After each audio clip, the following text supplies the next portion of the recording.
Hello, everyone. Welcome. We still have some more people joining us, but I will start off with some housekeeping and introductions. Hi, Anita. So, thank you all so much for joining us this evening via Zoom. I'm so pleased to be here with you tonight for this special discussion of Alli Sinclair's The Codebreakers. I'd like to begin by acknowledging the traditional owners of the land which I'm currently on, the Yagara and Turrbal people, as well as the traditional owners of the land where you're all joining us from. I pay my respects to elders past and present. Sovereignty has never been ceded. It always was and always will be Aboriginal land. For our audience, you will be muted for the session, but should you have any questions, just type them into the chat box and just make sure your settings are on speaker view so you'll be able to watch Alli and Judy chat. I'll just send through the link after I finish up here where you can purchase the Codebreakers online. Alli is kindly providing book plates, so your copy can be signed if you order it through Avid Reader. And if you would like a personal message from Alli, just let me know in the comments. And at about 7:15 towards the close of the discussion, we'll host a quick Q&A. So yeah, just type questions into the chat box at any time and I'll pass them on to Alli and Judy. So it is my pleasure to introduce our conversation partner for tonight, Judy Powell. Judy is a historian and archaeologist who has a passion for bringing the past to life. She's worked as a high school teacher, an academic, a national parks officer, a museum administrator, and has excavated in Jordan, Cyprus, Greece, as well as prominent historical archaeology projects in Australia. I should also add author to that list. On top of her academic and government writing, in 2020, she released The Brisbane Line, a historical fiction novel set in wartime Brisbane. Take it away, Judy. Thanks very much for that. Well, welcome everyone and welcome to Alli. And I have to first of all say thank you to Zoom, really, that Alli is down in Geelong and here am I up in Kabi country on the Sunshine Coast hinterland, and it's amazing that we can all be together like this. So Alli Sinclair. Alli is an award-winning author who describes herself as an adventurer at heart. She's climbed mountains. I think we should ask a few questions about that. She's worked as a tour guide. She's lived and worked around the globe, although she tells me that Geelong can be colder than Calgary, which I find hard to believe. Her books explore history and culture, love and grief, and she's a tour guide for readers as she takes us on journeys into old and new places. Alli presents writing workshops and provides mentorship and manuscript assessments to aspiring writers. And her website proudly claims that she writes about strong women defying society's expectations, something I think we all need to read more of. And The Codebreakers certainly does this. It's lovely to see another book set in World War II Brisbane. And a fascinating period. Alli, your book is dedicated to the women and men of Central Bureau. And I just wondered if you could give us an idea of when and how you first learned about Central Bureau. Yeah, it's how sometimes stories find writers, and I truly believe this was a story I was meant to find. So I had written a book called Burning Fields, and that was set, I wrote that in 2018, and it was set in post-war Australia in 1948. And my main character had worked for the Australian Women's Army Service in Brisbane. And I really liked kind of writing about that era, and I really wanted to find out a bit more about Brisbane. So I turned to the wonderful Google and I just put in Brisbane, World War II, Australian Women's Army Service, and a really tiny article popped up about a female codebreaker who worked in Brisbane for a place called Central Bureau. And I couldn't believe that we'd never heard about this before. So that really set me down the big rabbit hole of research, a place I love to be. And it took me quite a while to uncover more information about Central Bureau and what they did there. And then it took me about 6 months of knocking on a lot of virtual doors to try and actually find the real life female codebreakers that this story is inspired by. Okay. And you did find some code breakers. Can you tell us about these people? They're incredible. They're all in their 90s, and many of them were country girls. So they were like 19, 20 years old at the time, signed up for the Australian Women's Army Service. And what they didn't know at the time was they were actually being tested for these roles. They were sitting different tests and doing different interviews, but that sort of, I guess, on the side, the powers that be were sort of looking at the people and how they reacted, and they also dug into their family history as well. And a lot of these women were very family oriented.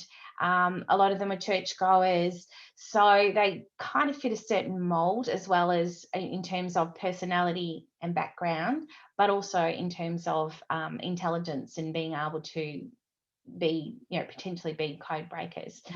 So these women, most of them had never lived away from home, and then they found themselves in Brisbane. And Brisbane at that time had like 100,000 troops, and from all over the world, and it was a buzzing place. And all of a sudden they had this independence, but a whole lot of responsibility at the same time. So it was a massive change of life for these women, and it has stayed with them this entire time. So it's really interesting talking to them about it, because when they start talking about their days working for Central Bureau, you can just see in their eyes that they've just gone back in time, decades ago, and they are there. They're in that garage and they are working there. It's So what did Central Bureau do? What was Central Bureau?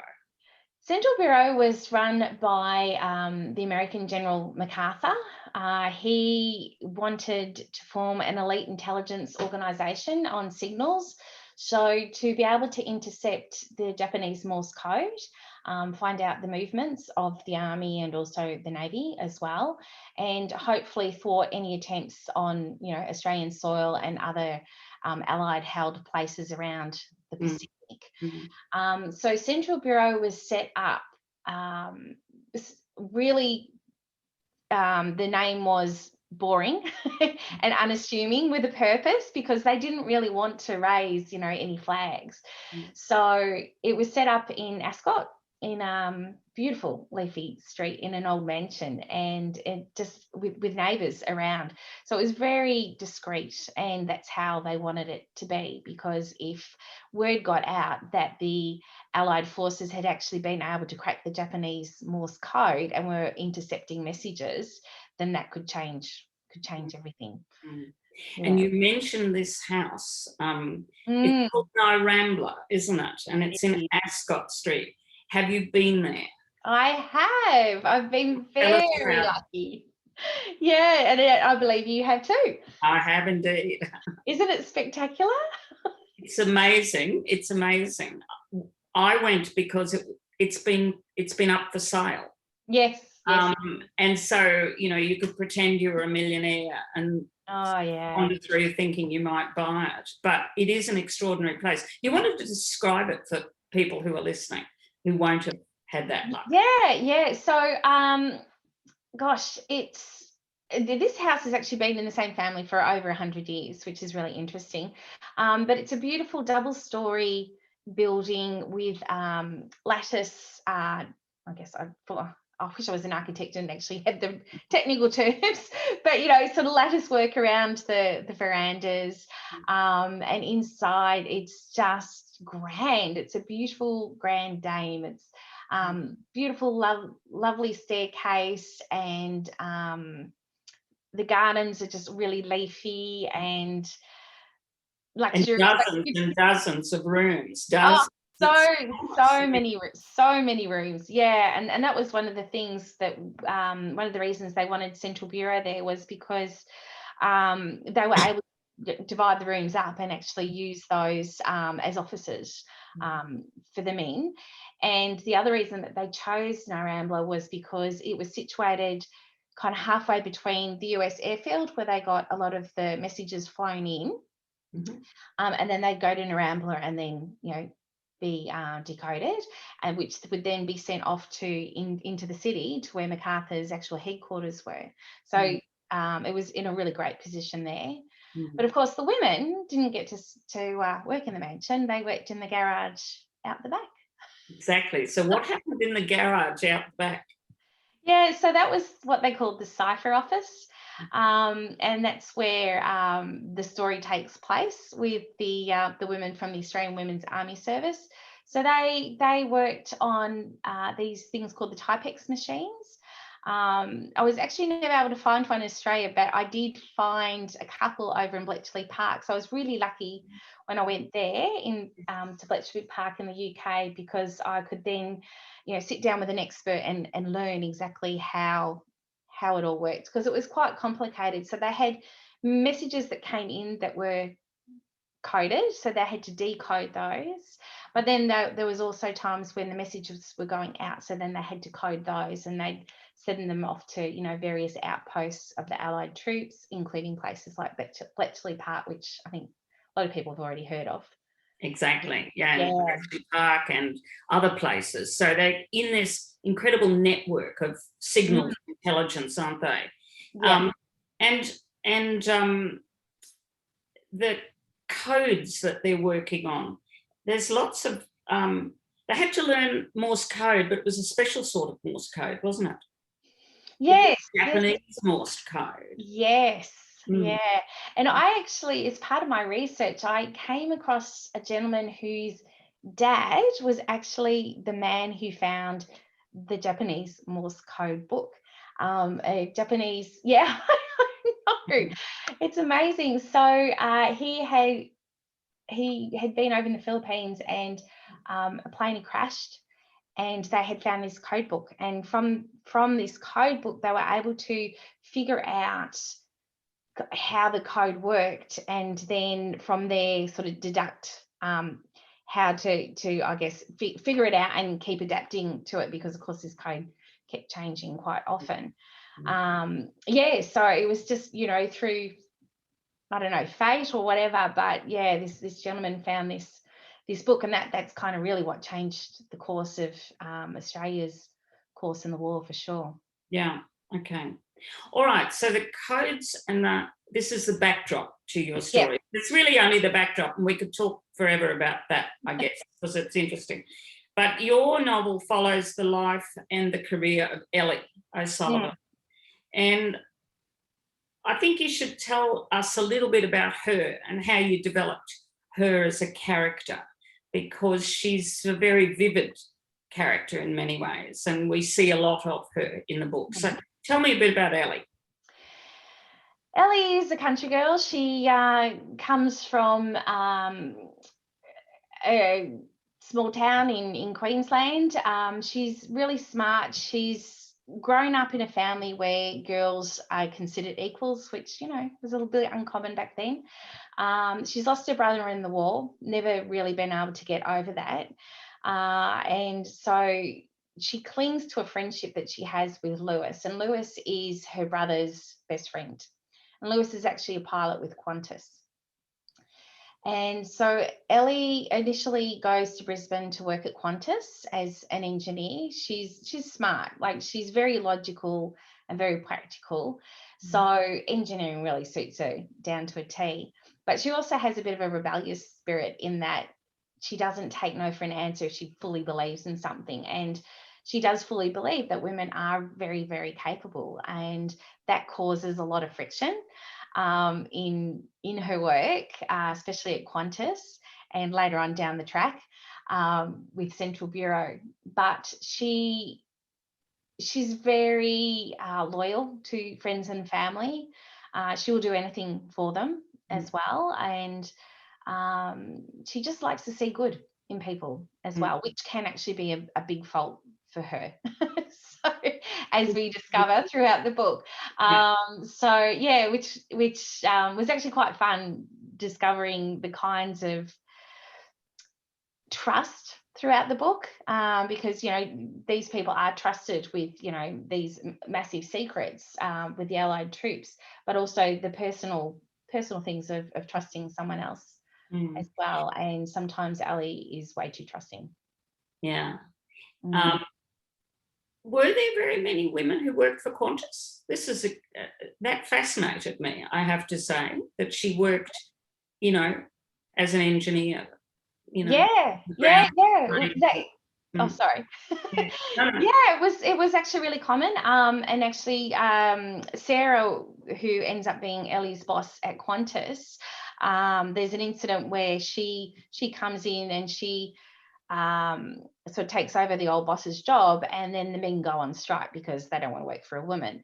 That was actually inspired by a real life story by an amazing lady called Connie Jordan. Mm-hmm. And a lot of firsts with engineering and planes for women. So it was quite common for the women to work for Qantas back then. Yeah. Wow. You alluded to the issue of trust, and one of the issues that's really important in the book is the whole question of secrecy.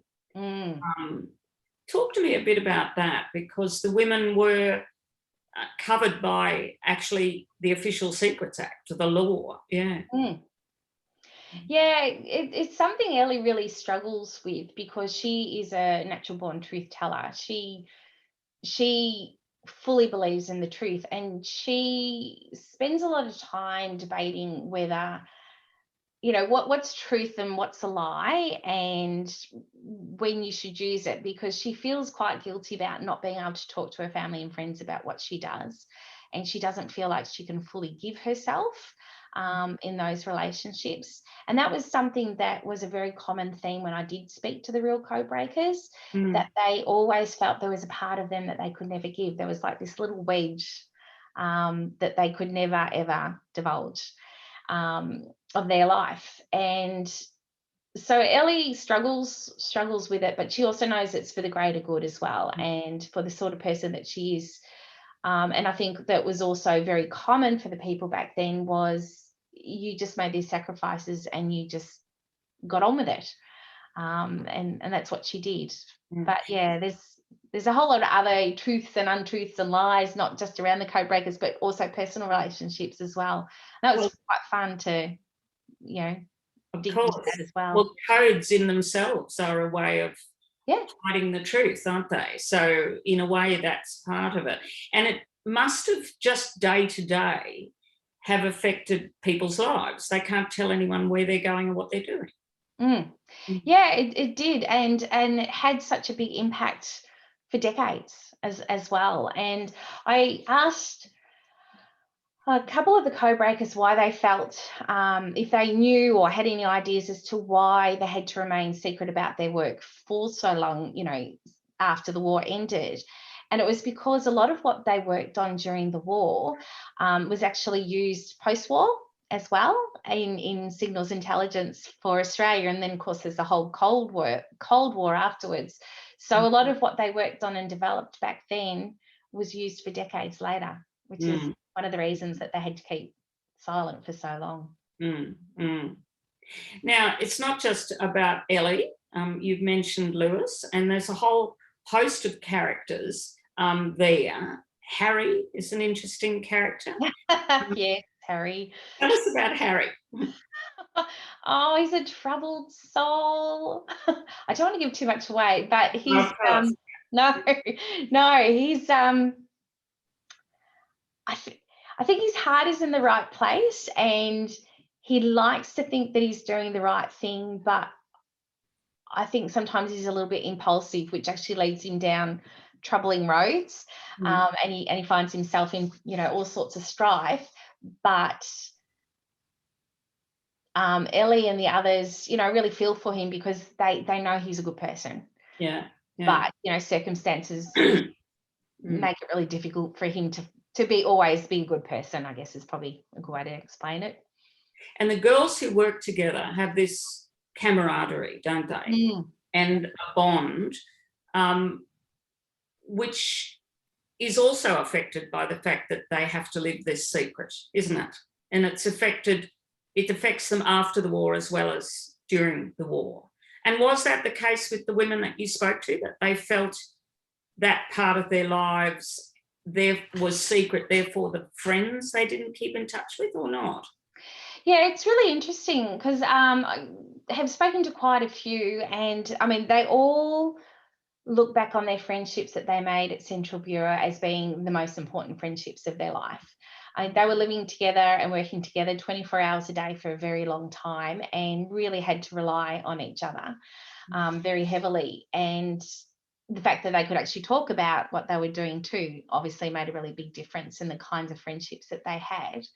But post-war, look, some were able to sweep it under the carpet and just kind of move on with their lives. Others struggled, knowing that there was a big part of their life that they could never talk about, and it did affect the sort of relationships that they had. One lady who worked in intelligence told me that she got engaged towards the end of the war and couldn't cope with just having this weight of secrets on her. So she said to her fiancé, I need to go to England, be with family for a little while.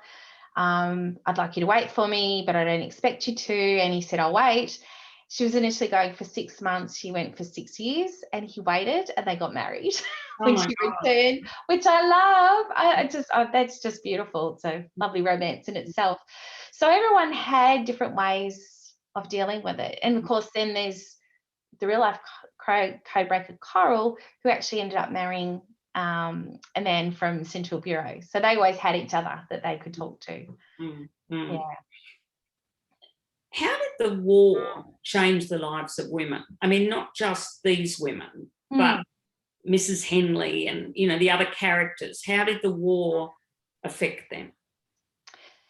Yeah, I think one of the reasons I did want to set a story on Australian shores during the war was I wanted to examine exactly the effects of the war on the people here, because, you know, there's always threats and the weight of worry of their loved ones overseas. But there was also the worry that, you know, would we be invaded? And of course the Brisbane line as well, which you know a lot about as well with your book. You know, and you know, every time, you know, you're walking down the street towards your house, and then there's, you know, a man walking with a telegram. Are they going to stop at your house? Is it your house they're going to deliver that telegram to tell you that your loved one's dead? Like, there was always that constant worry. But then there was also moments where the women got a chance to shine, and they got a chance to show people what they could do and have this independence, and be able to work jobs that they would normally wouldn't have got a chance to do, like working at Qantas or working in signals intelligence, which was fantastic. But then post-war, I guess all of that freedom and all of that opportunity to prove themselves as in the workplace, and all the strength that they had changed, because then the men came home and they, you know, they needed jobs and they needed to have a purpose. The women also needed to have a purpose, but that was very secondary. And so a lot of them, you know, ended up marrying and going into the kitchen and raising families, and not having those opportunities anymore. So it was pretty tough for a lot of women. And Ellie, of course, is one of those women who really just struggled a lot post-war. You know, really lost her sense of purpose and didn't feel useful, and didn't know how to regain that independence and strength that she had during the war. So you're going from being at the centre to being on the periphery somehow. Yeah, absolutely. Yeah. And doubly difficult when you're at the centre, but you actually can't tell anyone that you're at the centre. So nobody really understands how crucial the work you've been doing is. Yeah, that's right. So a lot of these women just let people think that they worked in administration. You know, so when they were, you know, applying for jobs after the war, they really had to downplay what they were doing. One of the things that your book is really strong on is dialogue, it seems to me. There's an enormous amount of, I mean, a lot of the character development comes through dialogue, it seems to me. Tell me how you went about I mean, dialogue when it's set in a historical period can be tricky. Yeah. So how did you tackle that? I do read a lot of historical books, so that's always helpful. But I also listen to the people I'm interviewing as well. Listen and the to references, the references that they make. And yeah, so I also am very conscious of it. It's something I work really, really hard on in the book, and to make sure that I haven't thrown in some modern reference. My editor also is really amazing, and she will pull me up and say, oh, this sounds like a little bit too modern here. So it's really great that I've got an amazing editor who's got a good eye for that too. But it is something I'm really conscious of. But I have also written quite a lot of historicals now, and I think that is also kind of second nature as well. Yeah, because the language is one thing, because language changes, obviously, but it's attitudes too, and that can be quite tricky because attitudes also change and not always in the way we like. So and so because the book deals with the racism with the American troops, and also deals with sexism as well, but also PTSD, which of course wasn't known back then. So looking at PTSD through a 2021 lens and having to change it to try and figure out how it would have been dealt with, or not dealt with as the case usually was, in 1943 was really interesting. I had to do a lot of research on that to really sort of find that authenticity there. Actually, the Women's Weekly was interesting at that period of time, because I remember seeing an article written in sort of 1946, probably 45, 46, sort of saying, when your father or husband, comes home, remember he will have been in a POW camp, this or that. So there was kind of an attempt, but not in any way as it would be dealt with now. No, there was no, so I mean, there was maybe support from families, but there was no professional support. No, that's right. Yeah.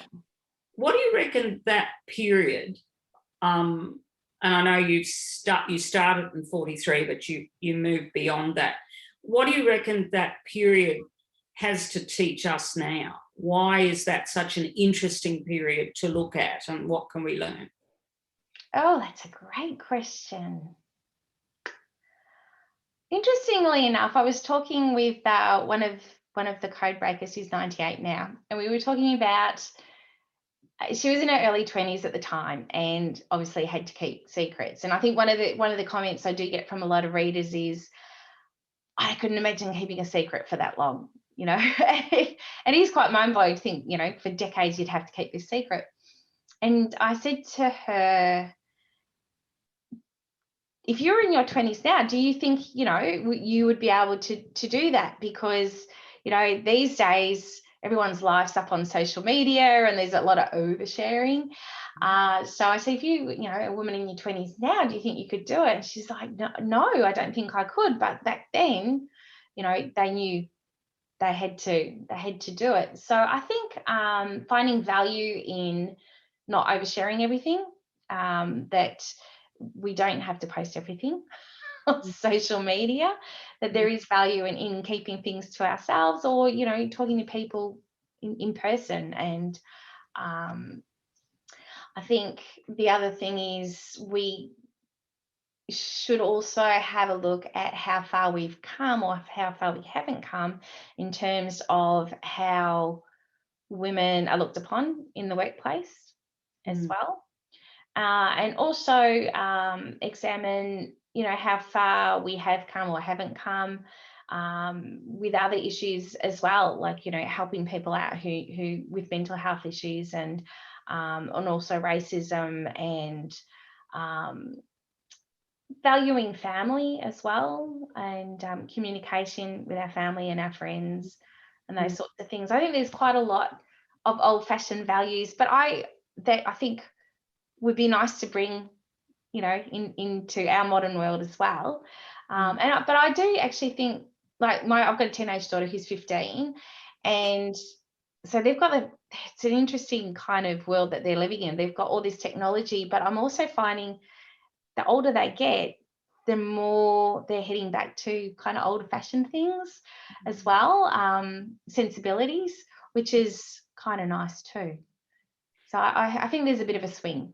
And I think the pandemic is an interesting area, because, as you say, those women in the 40s couldn't think of themselves, they had to think of the greater good sort of thing. Yep. And there's an element of that now, possibly. And also perhaps, you know, I can't go on my Tuscan holiday. When you think of what people were living through in the 40s, no possibility of a holiday. Yeah. Well, I think there was a great meme going around a little while ago. It was like, you know, in World War II, you know, people were asked to sacrifice their lives, and you know, so many things they were asked to do, and we're being asked to sit on our bums, you know, on the couch and watch Netflix. Like, that's right, exactly. There's no sacrifice at all, really. I mean, of course, there's a lot of hardships, but I think in terms of what happened in World War II, there's a lot we can learn. Yeah. I don't want to give away any of the story, but at the end, you do mention Charleville, and that interested me. And the secret facility, or whatever it was there. What was the story there? Yeah. Oh, look, I love how research just turns up all kinds of things. So in the war, during the war, there was a US Army base just outside Charleville. And they actually kind of had two. So they had a fake base, which was actually had balsa wood and cardboard sheds and an airstrip and planes. So if the Japanese got really far south, as south as Charleville, then they would think, oh, that's the US base, we'll bomb that. But the actual real base was further away, and they used mulga branches to cover the runway when it wasn't being used, and so it was all camouflaged, which was really interesting.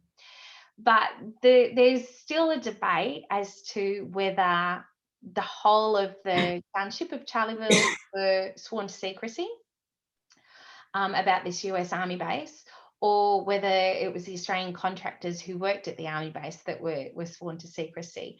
And I've spoken to an historian there and a few other people who know quite a bit about the story, and no one can decide what actually happened in terms of whether the whole town was sworn to secrecy, or whether it was just the contractors. So I love that it's still got a little bit of mystery about it.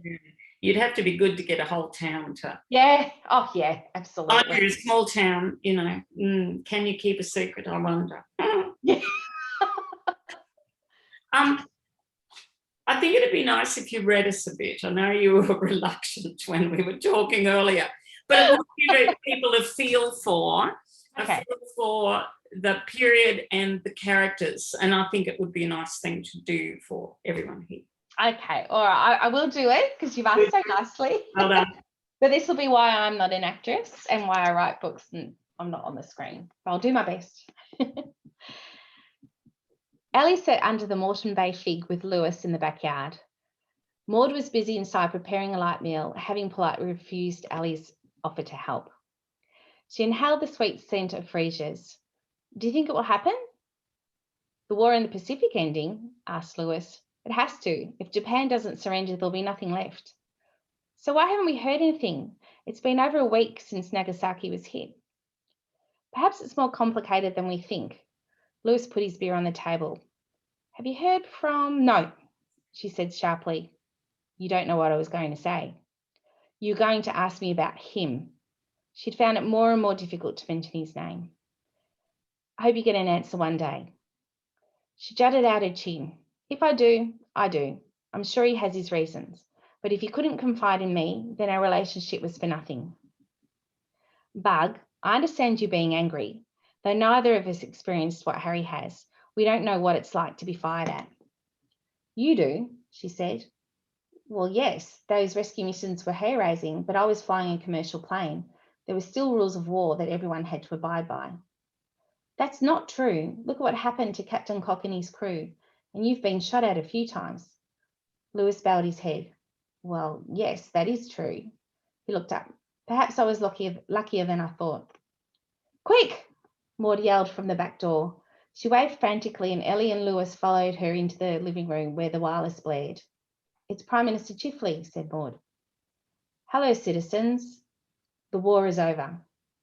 Alli and Maud and Lewis grabbed each other tightly. The Japanese government has accepted the terms of surrender imposed by the Allied nations and hostilities will now cease. The Prime Minister kept talking, but Ellie could barely register the words. Mary, Jesus and Joseph, Maud whispered. Let us remember those whose lives were given so that we may enjoy the glorious moment and may look forward to a peace which they have won for us. Ellie's legs gave way and she collapsed on the couch. It's really over. All of it is over. Lewis's grin was so bright it lit the room. Come on, Maud tugged at Ellie's arm. Let's celebrate. Lewis grabbed his hat from the hall stand.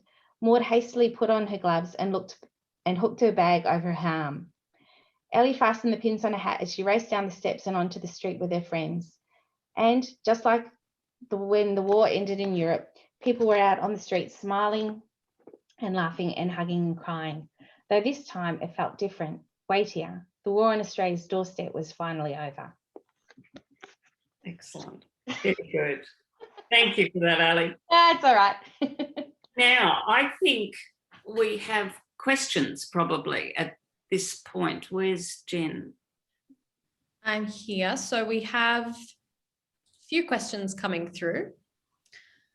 So from Anita, it's a question/comment. She says, very inspired listening to you tonight, Alli. Thank you. She's ordered and can't wait to read the Codebreakers. Thank you. She was wondering if you sent drafts to the women you interviewed for feedback and how have they responded to the final publication?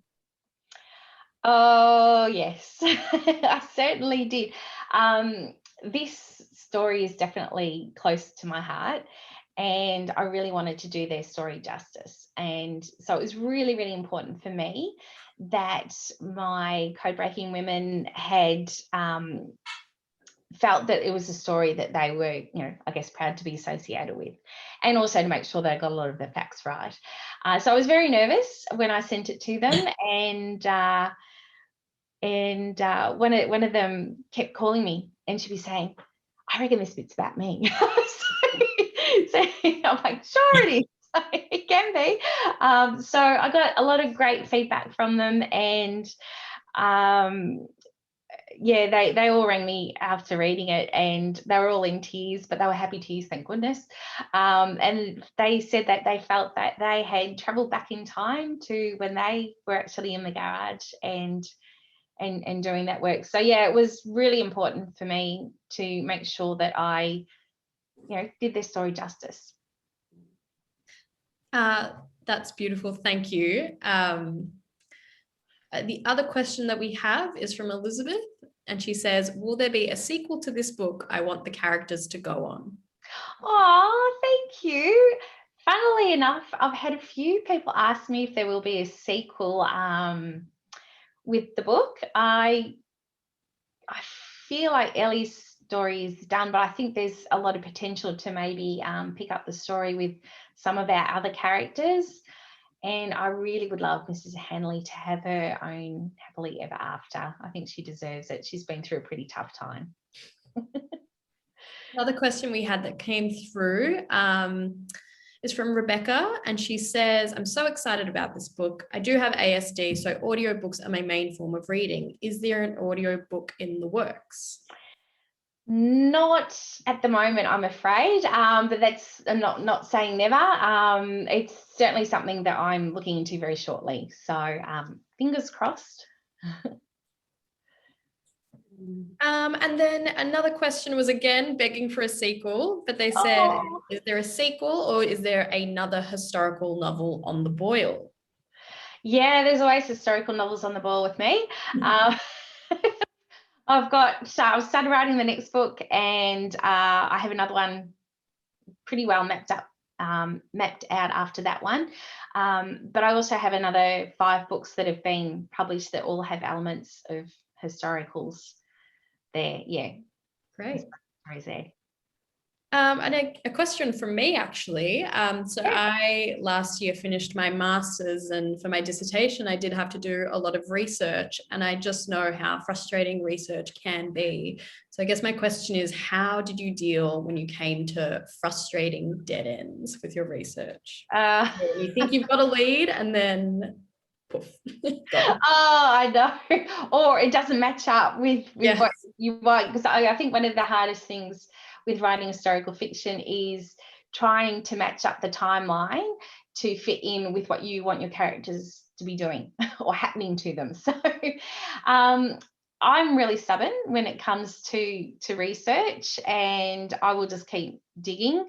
But yes, of course, sometimes there are dead ends, but then sometimes that dead end actually turns up something new that I can use as well. I've been really fortunate that a lot of doors have opened for me with this, especially for this book.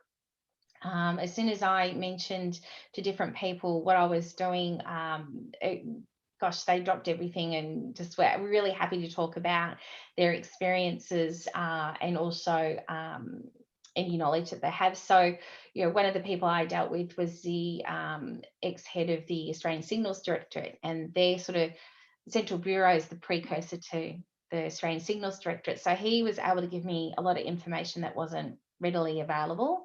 But even talking to my codebreakers, there are still some things that they can't talk about. So even after all this time, it's crazy. But I think for people who write historical fiction, there has to definitely be an element of stubbornness and just pushing through and trying to upturn the information that you need. So I'll just request to everyone else, because we still do have a little bit more time, so just send through into the little chat box there if you do have any more questions. Judy, did you have any more questions? Well, I probably have, we could talk for ages, really. No. One of the things, can I just carry on from the research thing, because anyone who writes historical fiction, you can drown in research a bit if you're not careful. How do you organise it all? I'm interested. Oh, okay. I have a spreadsheet of contacts. And what I'm contacting them for. So I have a spreadsheet of experts with their contact details, and then like a brief explanation of what I need to talk to them about or what I've spoken to them about. I am still a pen and paper girl. So I do have a new folder for every project that I'm working on. And so often I will write it down, but then I also will then transfer it into files. I know it's double the work, but for some reason it works for me. But I have to be really good at labeling my documents. So if I speak to one of the codebreakers, she actually has her own file. So I will put that the conversations there in that particular file, because I've been really messy in my research in the past, and when I've had to go back and do fact checking, it's taken forever. So I'm interested to know how you do it too. Oh, like everyone else, a bit haphazard. It develops as you go, but it's always frustrating when you can't find the thing you read, and you kept a note somewhere, and float if you can find it. Yeah, that's right. Yes, good filing system, I think, is a good filing system is really important. Yeah. No one ever teaches you that at a creative writing course, but it is fairly important. Yeah, exactly. Dear me. Any other questions from other people? No more have come through at the moment. If anyone does have one, this is your last opportunity before we wrap up.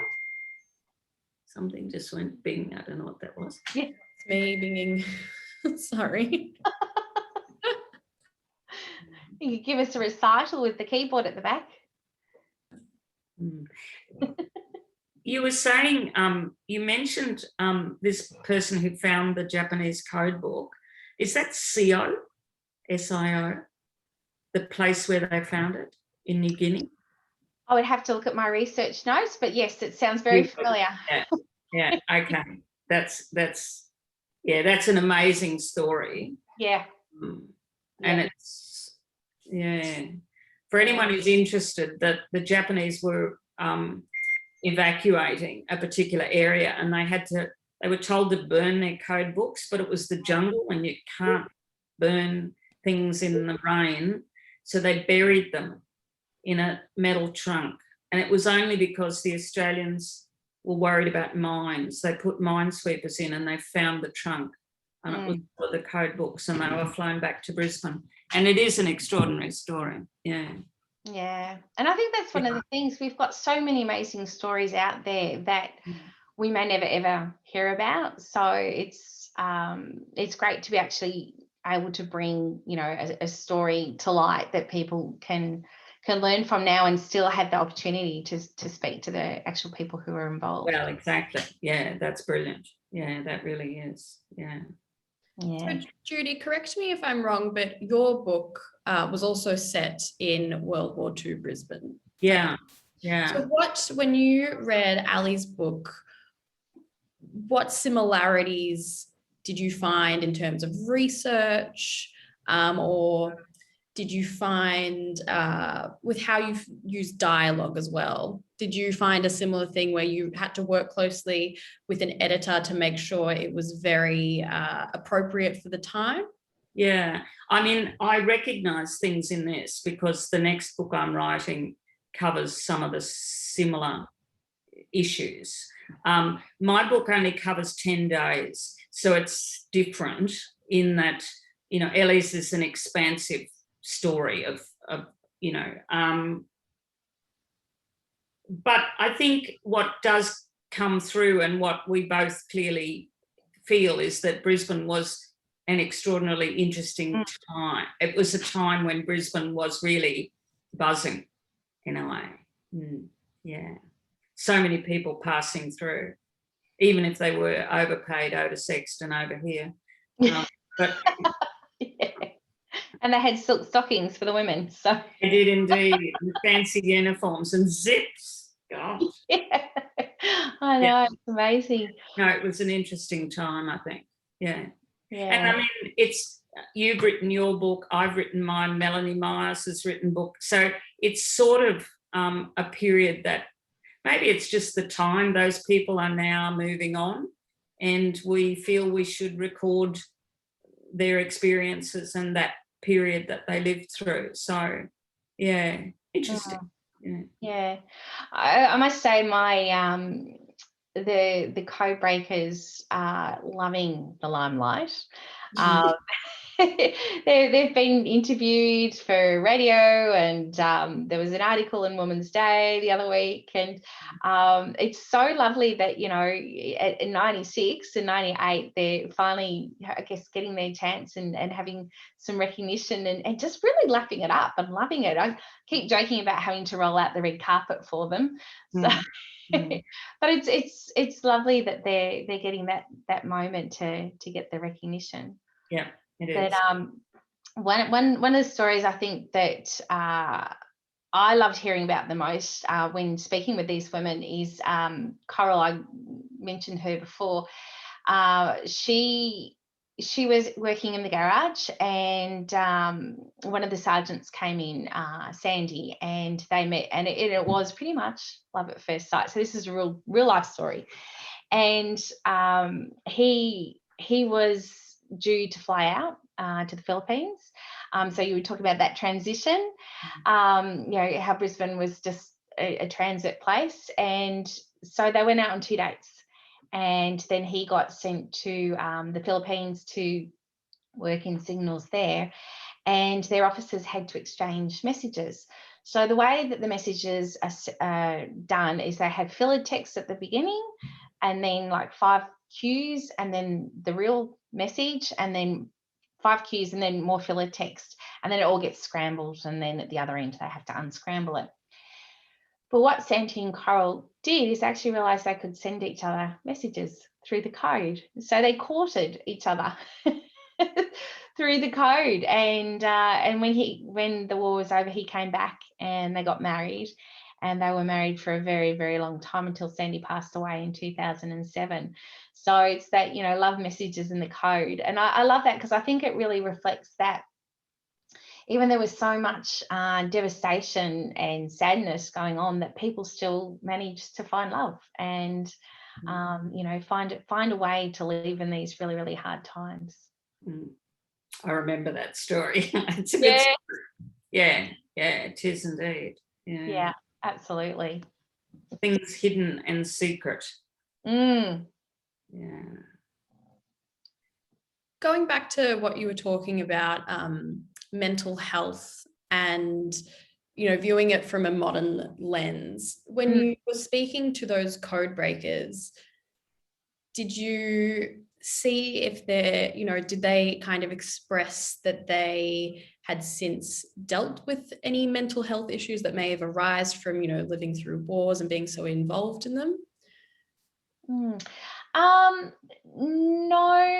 Yeah, I mean, as I spoke to them, we did touch on those things. They were all very resilient, and found a way to cope with it, but it was immediate family members, so like a husband that had returned from the war, and having to deal with you know, illnesses that were picked up, you know, tropical illnesses that were picked up in New Guinea,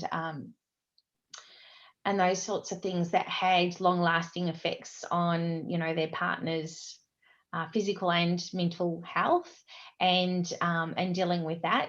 That was definitely a big factor, and coping with, you know, having lost brothers and other loved ones as well, which, you know, I mean, everyone had to deal with. I don't know if the women who worked for Central Bureau, because they were really at the heart of a lot of the big operations that the Allied troops did, whether it made it easier or harder knowing what was going on. Some of them felt it was easier because they felt like they not necessarily had control, but they were informed, and they knew that things were being done to sort of, you know, try and help Australia remain free and not be invaded. So that was, I guess, comforting in a way. And that tended to be the general consensus, was actually knowing what was going on just actually made it a little bit easier in that regard. Yeah. We do have one message that came in from Marion, and she said, "Love messages in the code, a book title if ever there was." Perhaps another sequel. Yeah, could be. Yeah, it was hard to let go of these characters, I must say. There's lots of them. Yeah. All right, well, I think we might wrap it up there. Judy, do you have any more finishing comments? Oh, no, just go out and get the book. Thanks, Judy. I will link it one more time into our chat box, just in case you missed it. And remember, if you do want a personal message from Alli, she will be doing book plates and sending them over to us. So just let us know in the chat box here, or email us at Avid Reader, and we can organise that for you. I might just unmute you all briefly, if you accept, and we can give a little round of applause for Alli and Judy. Thanks, Judy. Thank you, Alli. It was lovely. Thank you. And thanks, everyone, for tuning in. Thank you. Really lovely of you. Thank you. Thanks so much. Thanks to Avid Reader for being so supportive. Absolutely. Thanks to Avid Reader. You guys are amazing. So thank you. Thanks so much. All right. It's been a pleasure, and have a great night. Bye, everyone. Thanks, everyone. Bye.